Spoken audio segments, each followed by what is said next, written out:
దేవుని చిత్తం అంటే ఏంటి? దేవుని చిత్తం గురించి మొదటి దశలోనికి రాసిన పత్రిక 4వ అధ్యాయం 3వ వాక్యంలో రాయబడింది.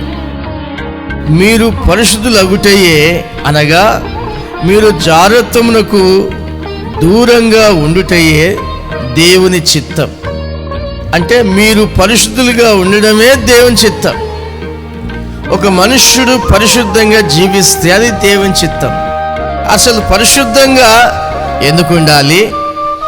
దేవుని చిత్తం ఎందుకు చేయాలి? మీకు ఎటువంటి హాని కలగొద్దు అనుకుంటే దేవుని చిత్తం చేయాలి. మీకు ఎటువంటి హాని కలగొద్దంటే పరిశుద్ధంగా జీవించాలి.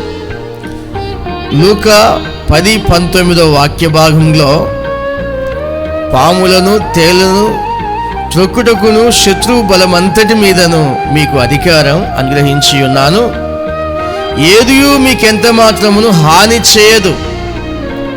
ఈ వాక్యం ప్రకారం మనకు ఏదియూ ఎంత మాత్రం హాని చేయొద్దంటే దేవుని చిత్తం జరిగించాలి, అనగా పరిశుద్ధంగా జీవించాలి.